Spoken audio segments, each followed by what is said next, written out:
She endured domestic violence for years. Her recovery began in one of the most unusual and unlikely places. She's here to talk about what happened, what inspired her to move on, change her life, and what she's doing about it today.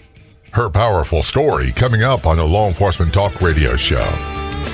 Welcome to the Law Enforcement Talk Radio Show. In the Law Enforcement Talk Radio Show, we are joined by special guests talking about their experiences, the realities of investigating crimes, plus those who have experienced horrendous trauma. Police, first responders, military, and victims of crime share their stories. Hi, I'm John J. Wiley. In addition to being a broadcaster, I'm also a retired police sergeant. Be sure to check out our website, letradio.com, and also like us on Facebook. Search for the Law Enforcement Talk Radio Show. If you want to be a guest on the Law Enforcement Talk Radio Show, simply contact us. It couldn't be easier. You can send us a message on Facebook. Look for and like the Law Enforcement Talk Radio Show page, or email jay@letradio.com. That's Jay at letradio.com. This is the Law Enforcement Talk Radio Show. Joining us from California, we have Deborah Griffiths on the phone. Deborah is the author of multiple books. Her website is brokentoboldness.com. That's brokentoboldness.com. She survived and escaped domestic violence. And I happened to meet Deborah at an event called Creative Con. That's CRE8, the number 8, TIVE. And it was a pleasure to meet you. Deborah, thanks so much for agreeing to tell your story on the Law Enforcement Talk Radio Show. Very much appreciated. Well, thank you, John, for having me. I'm looking forward to this. I really appreciate the opportunity. One of the things that struck me about this is not a police perspective. This is Deborah's perspective, what you went through. But as a police officer, we are called to domestic violence calls all the time. It's one of the most frustrating things we had to deal with. And we dealt with it all the time. And people don't realize we deal with a lot of the ills of society, and we take on a lot of them as our own. But one of the things that impressed me the most, Deborah, was your willingness to talk about this, because so many people, they almost sweep it under the rug. It's like, I don't want to stand out. I don't want to tell people. But you went through this, and you went through it for an extended period of time, didn't you? I did. It lasted about 17 and a half years. I came to the realization that I was in an abusive marriage when I woke up one afternoon and I was in the psych ward. And I realized that my attempted suicide failed. What a lot of people wake up in a psych ward, in a mental hospital, for lack of better words, lockdown units. A lot of times that's the bitter end. It doesn't get better for them. But you tried it unsuccessfully, thankfully, to do suicide. Yes. You wound up in this mental institution, and I'm sure it wasn't like, aha moment. It took a little bit of time, but you came to the realization that what drove you there was what you went through in this abusive marriage. Yes. Actually, the doctor that I had been seeing just prior to the suicide attempt for depression, he came in to visit me, and he simply said, "Your environment is making you sick." And those were pretty powerful words. Yeah. And that really caused me to think, like, what did get me here? And I started backtracking and putting together the pieces and realized that I was not happy in this marriage. That, not only was there some physical abuse, but there was a lot of verbal abuse. Right. And it drove me to the point where there was nothing of me left. I did not know who I was. I did not think anybody loved me, cared about me, or even wanted me to be around. Why was I here in this world if this is the best that the world had to offer? Which was pretty poor. It is. I couldn't get any lower than I was when I woke up. It's understandable because it's not uncommon. It's not a unique feeling that a lot of people have. And it's not a unique solution to feeling like that for a long period of time. I'm talking about suicide. And thankfully, you survived it. Thankfully, yes. And by the grace of God, He has other plans for me which it's taken me 25 years to open up and talk about it, but I know this is what he wants me to do, is to talk about it so that people can see some of the red flags and the subtleties and want to provide hope that they can get out and they can rebuild their lives. Because I have, and I'm totally thankful that I have. One of the things I'm glad you brought up was that there was some physical violence, and in your words, yes. Not an extensive amount, but more emotional abuse, more of the language that can take an equal toll. And a lot of people don't see the difference. They think, that's kind of normal to be berated like that all the time. First of all, how bad was the physical violence? There was an incident that occurred shortly after I got married, and shortly, I mean like within 3 or 4 months. Now, I was young. I was 19 when I got married, and what had happened is, being in California, we occasionally get these things called earthquakes, and there was a decent-sized one, and I was by myself. My husband at the time was at work. So I called my family, and because they lived near in the area as well, making sure they were okay. My husband comes home and motions like, "Who you talking to?" So I tell him, and then he motions, "Get off the phone." And then he started in. He goes, "Why did you call them?" And I said, "Well, we had an earthquake. I don't like them. I got scared and wanted to make sure my parents were all right as well." He goes, "Well, you never call them for anything. If you need anything, you need to get a hold of me." Now, mind you, this was the time before cell phones. So the only way you could really, anybody could make a call was actually stop and go to the nearest payphone at the corner gas station or wherever. So I said, "Well, I don't understand." Next thing I know, he slaps me hard across the face and puts his fist through the wall. And that, I was stunned.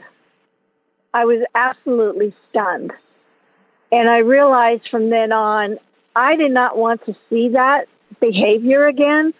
So I did whatever I could to not cause him to react like that. So for 17 and a half years, I basically was walking on eggshells. So, I could say the sky was blue and he could, have a different opinion and shut me down. And that was just one aspect of it. There's an old saying that I use quite often, is like a punch in the mouth. It's kind of hard to focus on anything else when that happens. Being slapped, being hit of any type as an adult is shocking. And it doesn't matter if you're 19 or 90. I think that your reaction to that was, look, I don't want that to happen again. I'm going to do my part to make sure it doesn't. There's a word of caution there. And this is as a police officer. You're not responsible for what someone else does. I know you know that now, but at the time you probably didn't feel that way. You're like, what did I do to cause this? Exactly. And it, like I said, I realized that was the beginning of me eventually shutting down. To the point, 17 and a half years later, I attempted suicide. There was nothing left of me. When we return, we're going to talk more about, obviously, a lot happened in those 17 years. We're going to encapsulate it. We're going to fast forward through a lot of things. We're going to talk a little bit more about the physical abuse, the emotional abuse. We're going to a great length. We're going to talk about what happened with Deborah. This is a Law Enforcement Talk radio show. And most importantly, we're going to talk about what she did to escape this and how she's building her life today. If you're on the Clubhouse drop-in audio chat app, be sure to look for me and follow me. My name's John, the letter J, Wiley, W-I-L-E-Y. You can also search for @LET Radio Show. That's John J. Wiley, W-I-L-E-Y, @LET Radio Show on the Clubhouse drop-in audio chat app. Don't go anywhere. We'll be right back.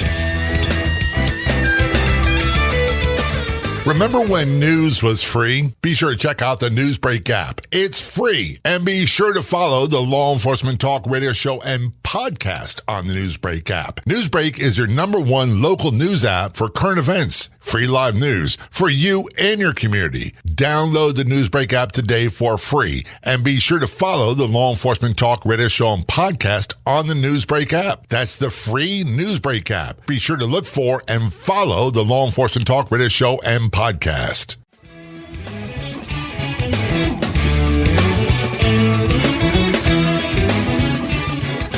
Return our conversation on the Law Enforcement Talk radio show with Deborah Griffiths. She is the author of numerous books. Numerous books. Go to our website, brokentoboldness.com. That's brokentoboldness.com. And she's connecting with us from California. She survived and escaped domestic violence and built a new life, which I'm sure you're going to hear more about. And by the way, I met Deborah at Creative Con in Chicago. That's spelled C-R-E, the number 8, T-I-V-E-C-O-N. And go to the website, creativecon.com. I was really moved by your story, Deborah. It's when you started talking about this is what happened, this is where I wound up, and this is the journey that it took to get to where I'm at today. You got my attention tremendously. So we're talking about being in a domestic violence situation, being to a physical abuser, a mental abuser, emotional abuser in a marriage for 17 plus years. And just to rehash a little bit, you wound up in a mental hospital after a suicide attempt. You've been in therapy. You talked a little bit about the first incident of domestic violence, physical violence. Were there more? Not with me, but there was one with my oldest son. And at the time, he was about 8 or 9, and he had come home from school. You know how sometimes kids act up, and then the teacher sends home a note.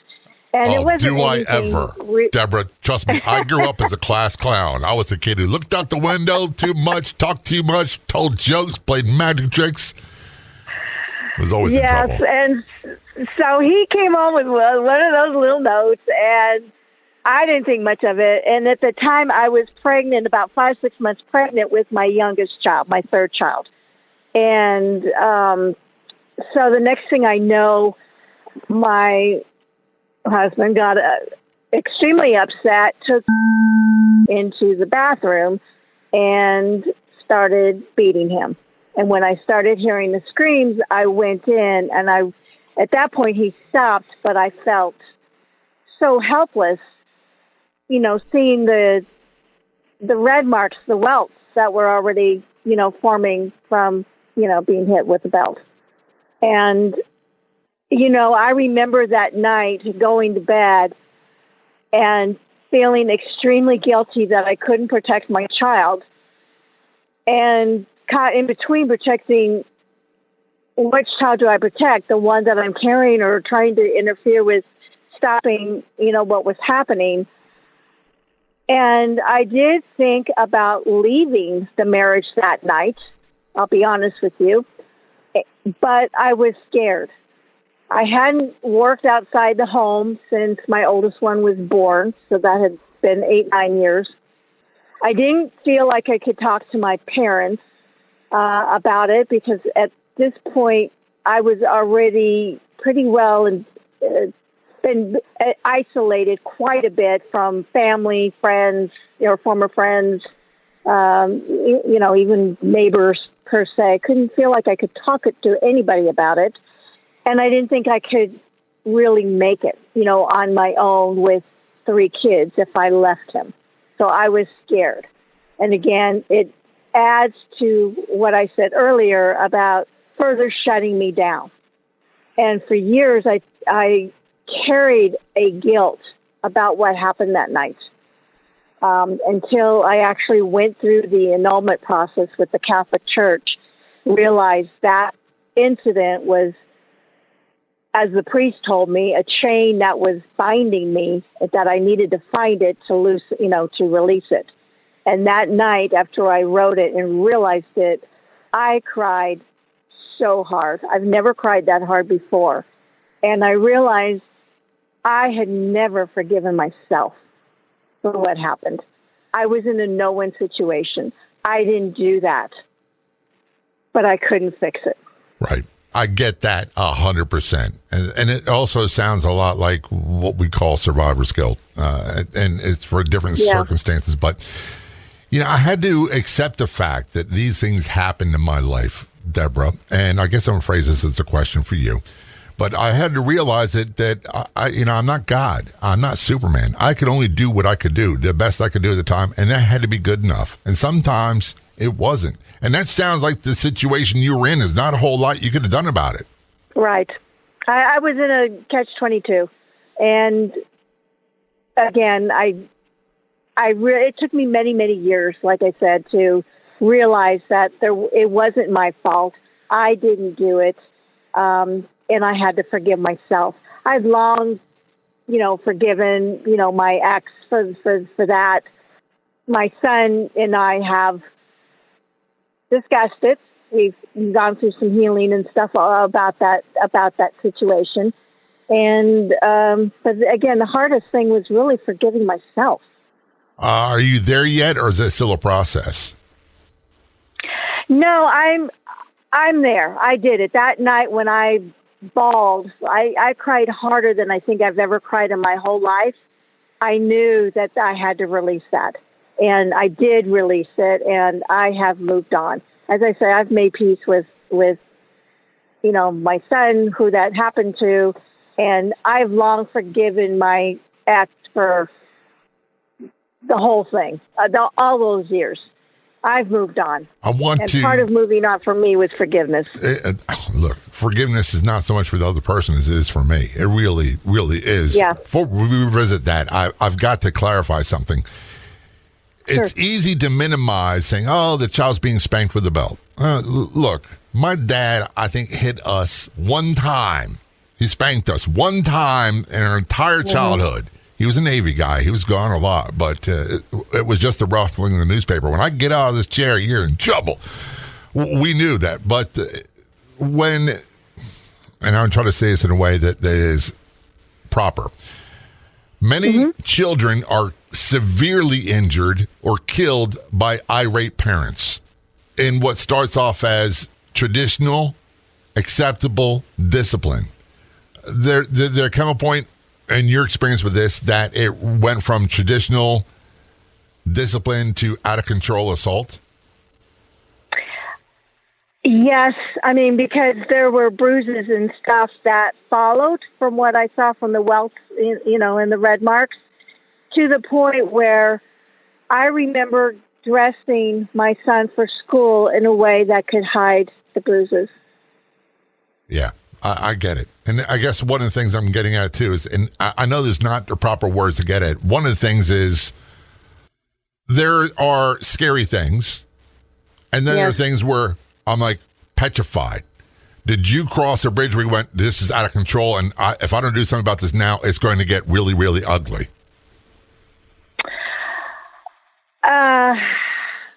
I was so scared to do anything about it.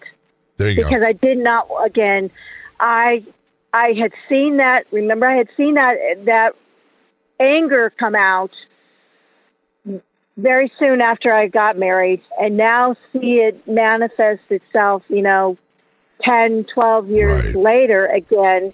I was petrified. We're going to take a short break. On that note, we're talking with Deborah Griffiths, and we've got so much more to talk about. You can find us on Facebook. Look for and like the Law Enforcement Talk Radio Show Facebook page. Don't go anywhere. This is Law Enforcement Talk Radio Show. We'll be right back.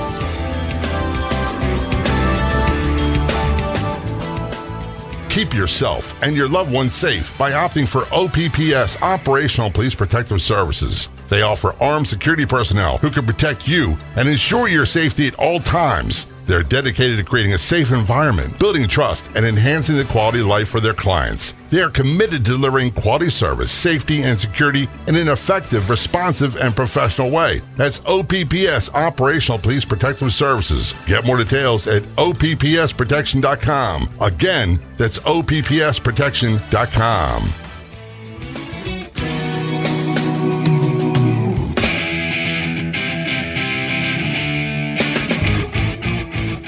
Return a conversation with Deborah Griffiths on the Law Enforcement Talk Radio Show. She's contacted us from California. She is a survivor, a successful survivor of domestic violence. She left an abusive marriage and started rebuilding her life. And she came to these conclusions at one of the most unlikely places in a mental hospital, which we'll talk about in a few moments.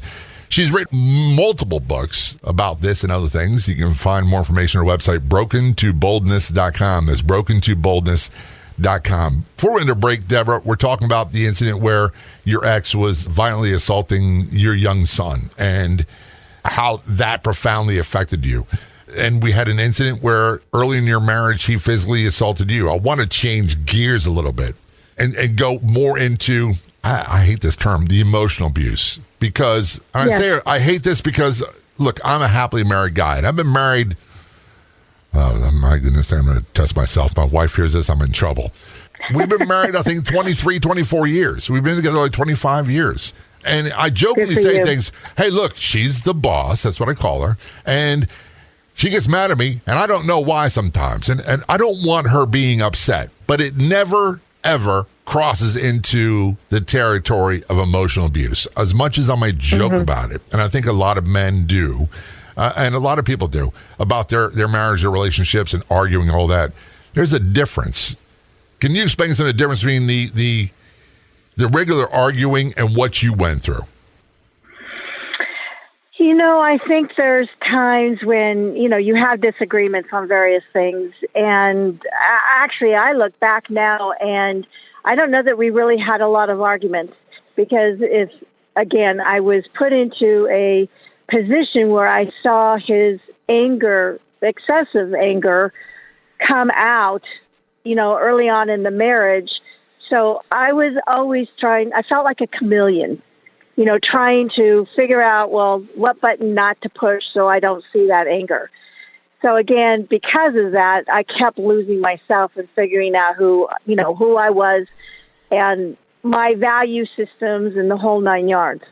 The other thing that was major for me, and I didn't really realize it until after the fact, was the isolation. I was slowly isolated from family, even to the point of moving clear across the country, 3,000 miles away. So there was a physical isolation as well as, basically emotional isolation. I was really only allowed to talk to my parents maybe once a week, and this would be like after 7 p.m. when the phone rates would be cheaper. I'm going back to prior remember back in the day when you had to pay for long distance, and it was a lot more expensive daytime than it was at night?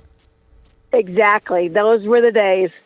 And then and work. I left my job when I became pregnant with my oldest one, and there's 6 years difference between my first child and my second child. So when the first child was about 2 or 3, I thought about getting them into, like a little daycare thing, 2 days a week, just for social activities, things of that nature, and thought about going back to work for a part-time job, just to be with adults and get that camaraderie. And I was shut down and basically said, well, I don't know how you're going to do this. I don't think it's a good idea, because how are you going to do that? Keep the house clean, keep the yard done, keep my shirts washed and ironed. Wait. So, wait a second. Yes. If I said to my wife, I don't know how you're going to keep my shirts washed and ironed, do you know what? Reaction would not be good. But this is the type of thing that some people do. And by the way, when I get home, dinner better be on the table. Did you hear that too? Yes. Yes. For many of us, it sounds like a totally foreign concept. We can't understand that. And this is one of the things that really would frustrate me as a police officer when we get these domestic violence calls all the time and be like, can't you see that this is not normal? Can't you see that you can build a great life for yourself? Can't you see there's life beyond this? And the truth is, I couldn't make them see. I'm sure people are trying to tell you at that point, hey, can't you see that there's life beyond this? Well, and here's the thing. I never really talked about it to anybody. I just didn't feel there was anybody you could talk to until I got to a point. I realized I wasn't happy and didn't know why, and I reached out to my mom. This is about 17 years later. I reached out to my mom one day. I broke the rules and called her in the daytime at the higher rates and said, Mom, I have to say I am not happy, but I don't know why. And she broke down and said, you don't know. I have been praying for this call all these years. And I said, what are you talking about? And then we started going in and just talking about things. And she said, your father and I have always felt he was way too controlling. And we just didn't know how to say anything. And it's a very frustrating thing as a parent. And you're a parent. You've got, they're still your children. Doesn't matter how old they are. Mine are in their 30s, and they're both girls. And we talk about this sort of stuff all the time, about how you don't tolerate that, about how you build the life you want, and then you decide who you want to be part of your life instead of the other way around. But it's frustrating when you have suspicions as a parent, and your parents in particular, and there's nothing they can do about it. What could they possibly have done about it? No, and we had that talk, and they said we were afraid that if we said anything, it might make the situation either worse for you, or that you might rebel and not really talk to us anymore. So they were at a quandary, and I get it, and I have to say that when my mom and my parents were notified that I had attempted suicide, my mom and sister flew right out. My dad couldn't come. He was already at that time in his life exhibiting a lot of health issues, so he was very limited on traveling and stuff. But his heart was there. But not long after the doctor came in and told me those words, did my mom and sister come in, and we had that conversation. And I'm a cradle Catholic, so the word divorce was never in our vocabulary. Oh, right. So here I am with the first one in the family for generations thinking of divorce, right? And so, no, we talked about it, and I got the full support of my family that, yes, you need to leave the marriage. And so, we started putting that process in place. He really wasn't happy about it, but I think at the end of the day, there was nothing more that could be done. And I began the process of leaving the marriage and rebuilding my life. One of the things you said, Deborah, that really hit me hard was we didn't divorce back then, and religion was part of it. Right. Part of my upbringing, it was religious reasons, but also it's a generational thing. It's just not something that people my age group did, and I'm sure we're a similar age group. Nowadays, it's like people are married for 3 weeks and they get divorced. They do it multiple times. Right. I'm like, dude, you ever think that maybe the problem you've been married 7 times isn't them? It might be you. Right. It's a different animal today. That pendulum is switched, And again, I still value marriage. I still feel the same way. You make a commitment. Yes, life is not perfect. Life is very messy. Yes. But now I've learned you really look for someone that really not only say they have the same values, but they demonstrate in their actions. They actually live a better sermon with their life than their lips. This is the Law Enforcement Talk Radio Show. Return to our conversation with Deborah Griffiths. Of all the radio stations in the United States, there are no other shows like the Law Enforcement Talk Radio Show. And on Facebook, there's only one official page.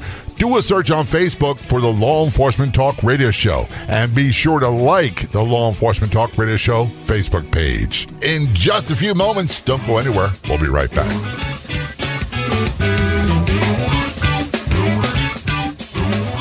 Have you been to our website lately? letradio.com. That's letradio.com. One of the new features there. other podcasts. Check it out. You'll find a button right on the homepage, and you'll find access to a wide variety of podcasts absolutely free. That's on our website, letradio.com.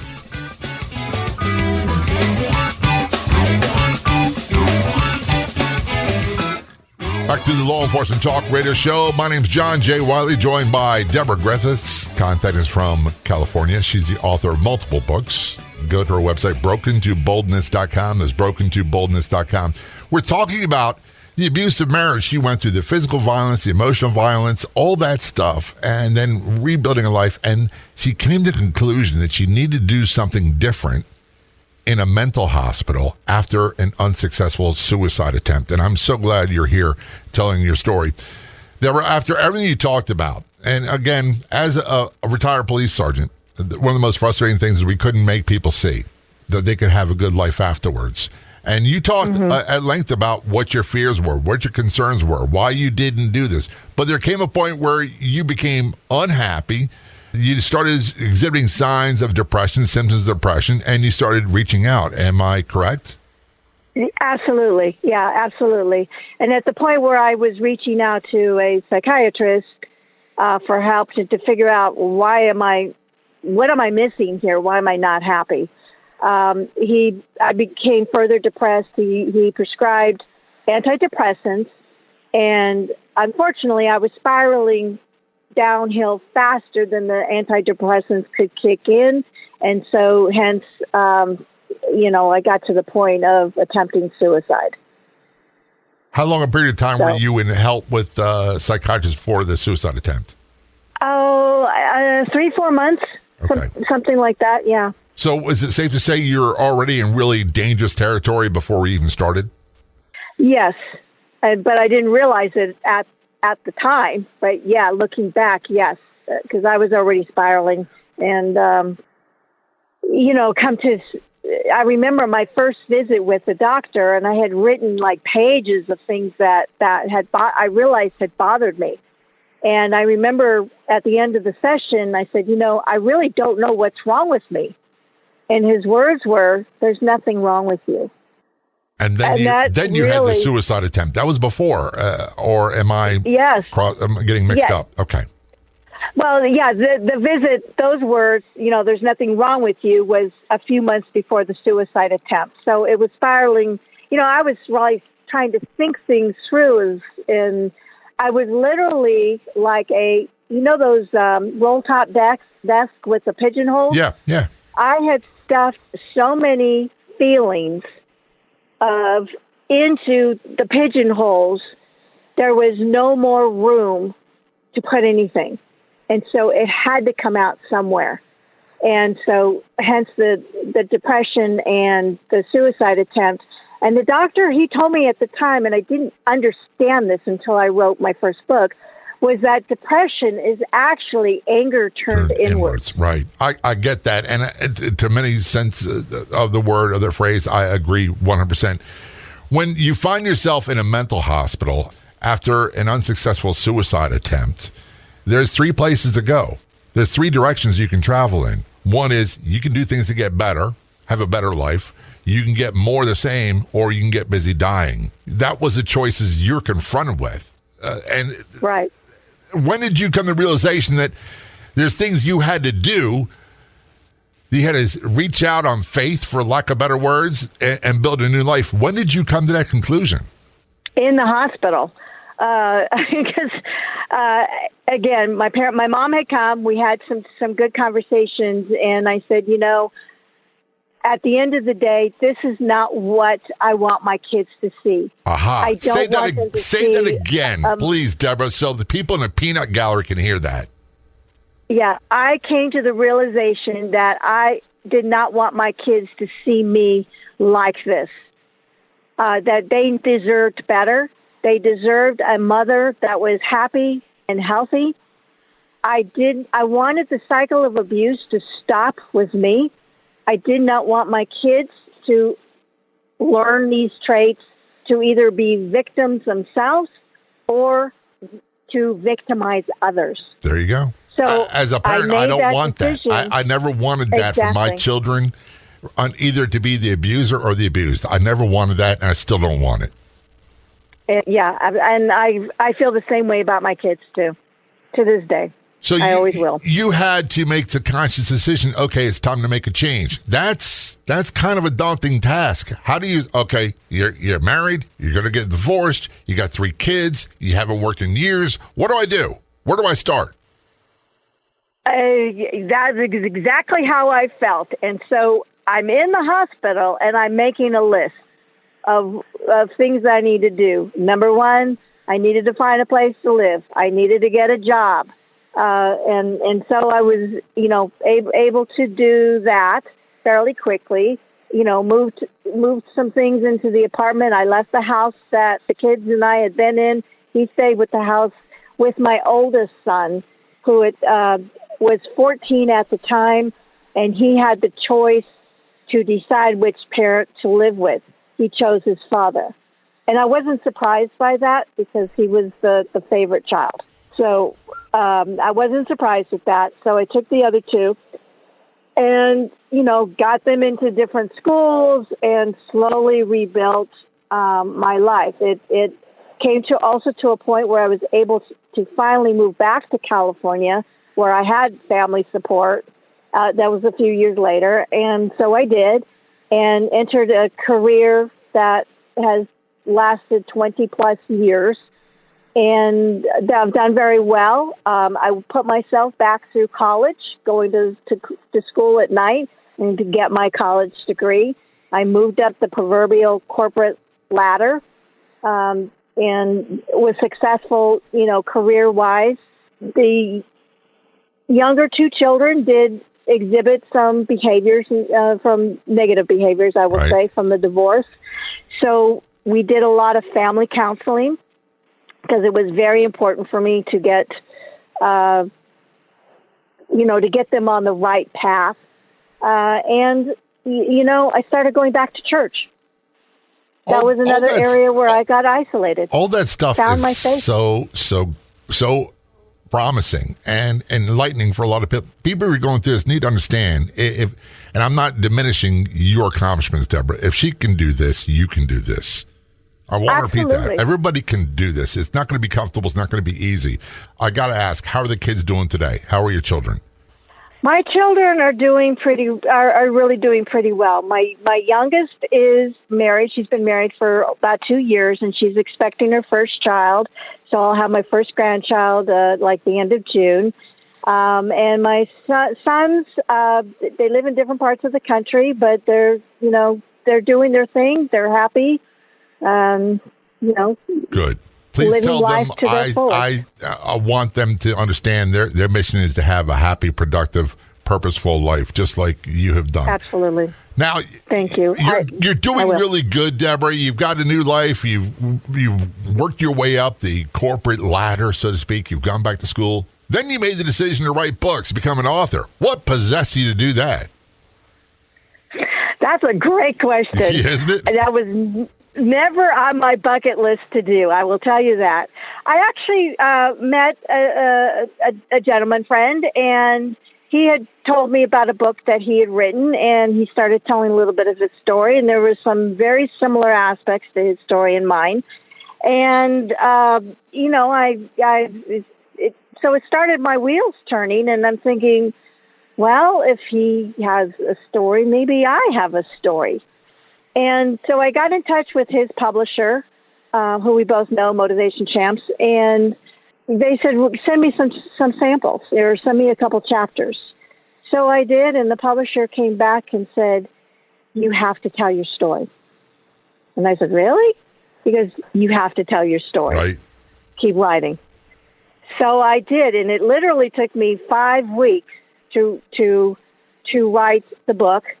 It's fictionalized based on true events, but it's really meant to show the subtleties and the red flags, because so often it's easy to say, oh, well, maybe they're having a bad day. And it's easy to write it off, especially if you're a somewhat positive person, which I feel like I am. It's really easy to minimize and justify and rationalize unacceptable behavior when you are the victim of it and you're a perpetrator as well. Your website, when people get more information about you and contact you and get more information about your books, is brokentoboldness.com. That's brokentoboldness.com. Deborah, thanks so much for being a guest on the Law Enforcement Talk Radio Show. Very much appreciated. Oh, thank you so much. It's been my pleasure. I'd like to thank our guests for coming on the Law Enforcement Talk Radio Show. The Law Enforcement Talk Radio Show is a nationally syndicated weekly radio show broadcast on numerous AM and FM radio stations across the country. We're always adding more affiliate stations. If you enjoyed the podcast version of the show, which is always free, please do me a favor and tell a friend or two or three. I'll be back in just a few days with another episode of the Law Enforcement Talk Radio Show and Podcast. Until then, this is John J. Wiley. See ya.